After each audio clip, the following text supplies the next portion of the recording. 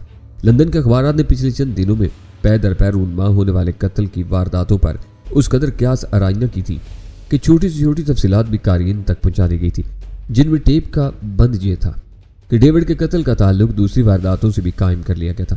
مزید خطرناک بات یہ تھی کہ ڈیوڈ منشیات کی دنیا کے ایک چالاک مجرم کے طور پر پہچان لیا گیا تھا، جسے قانون کبھی 24 گھنٹے سے زائد قید بھی نہیں رکھ سکا تھا۔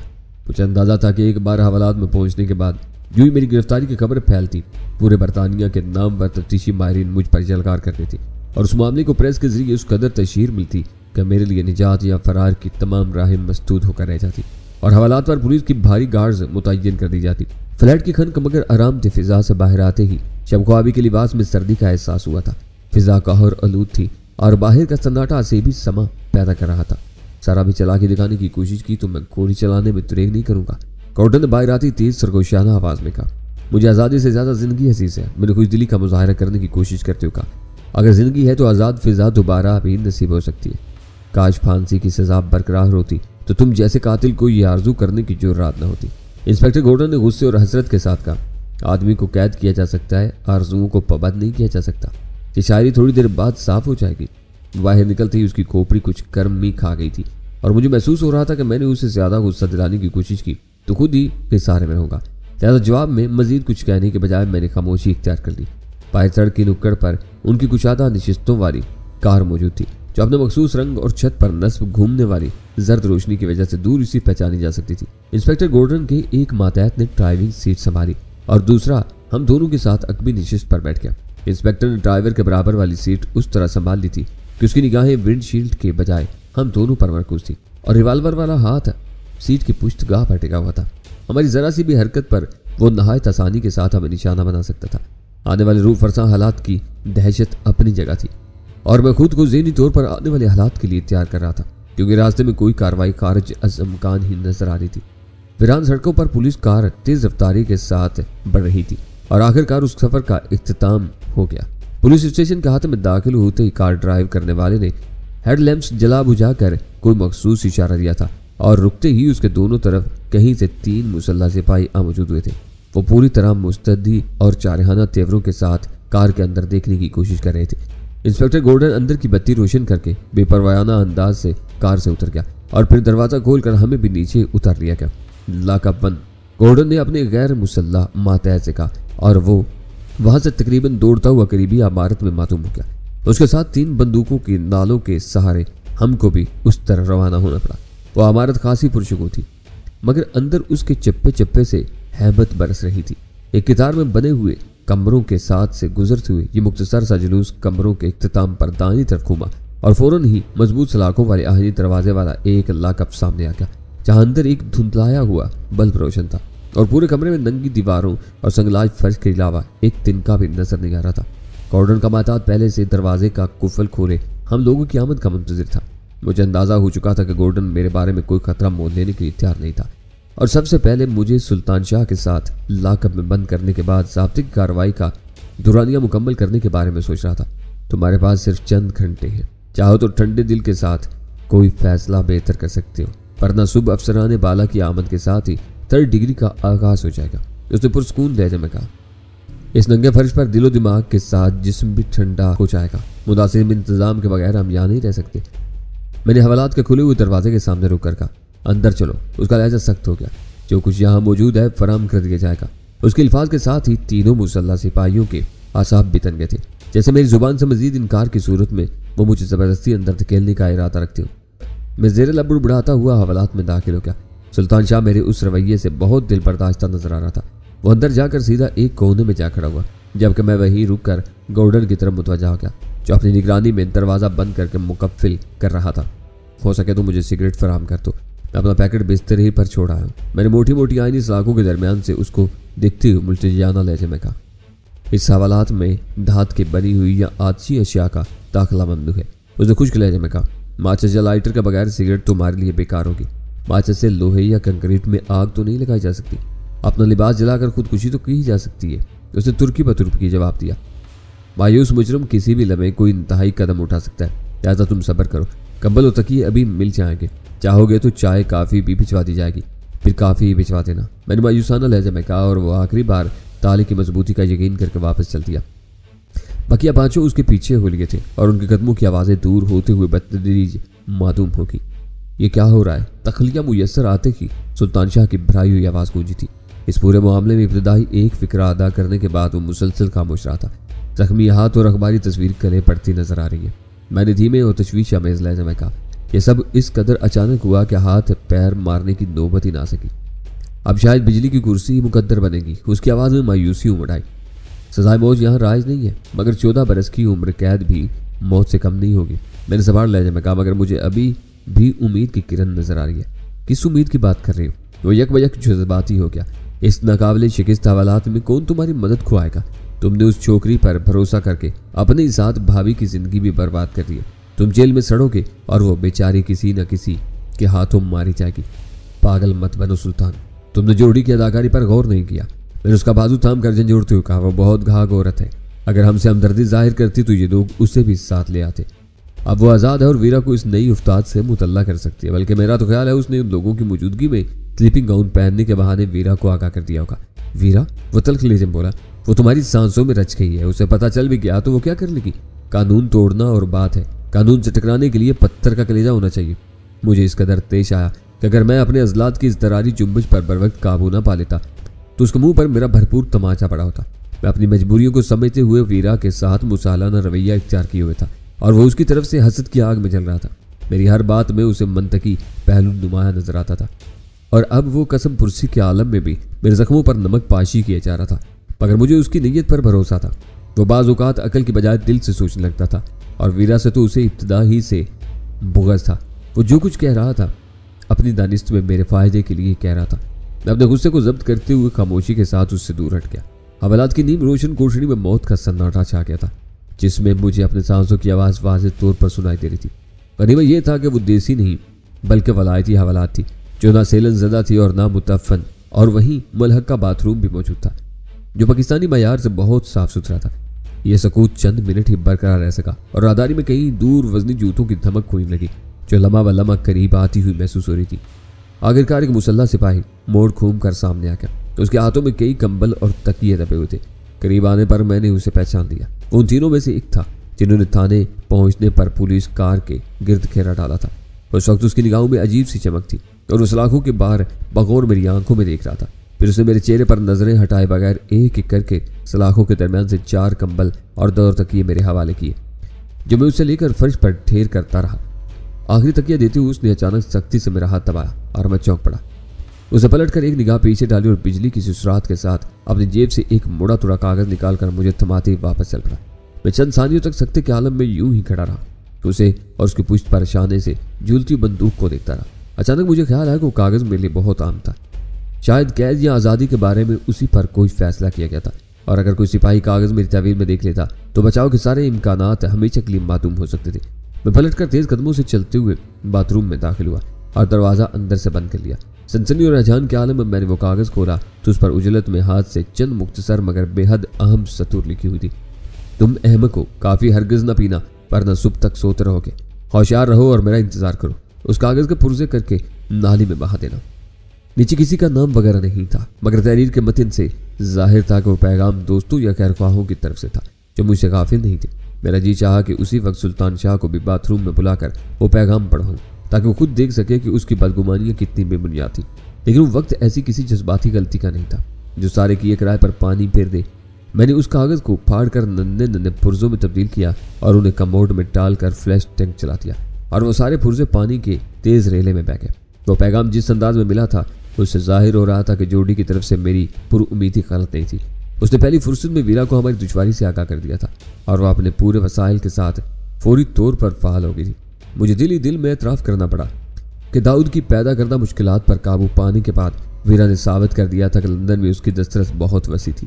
اس مسلح سپاہی نے اپنے 2 ساتھیوں کے ساتھ جس طرح بے خوفی سے انسپکٹر گورڈن کی موجودگی میں ہمیں اپنی عزت میں لیا تھا، اس کے بنا پر یہ سوچا بھی نہیں جا سکتا تھا کہ اس نے محکمے کے کسی آدمی کو غائب کر کے اس کی جگہ لی ہوگی، بلکہ یہ معلوم ہوتا تھا کہ محکمہ پولیس کا وہ مستقل ملازم شیجا ویرا کا زرخرید تھا اور محکمے میں رہ کر ان کے مفادات کے لیے کام کرتا تھا۔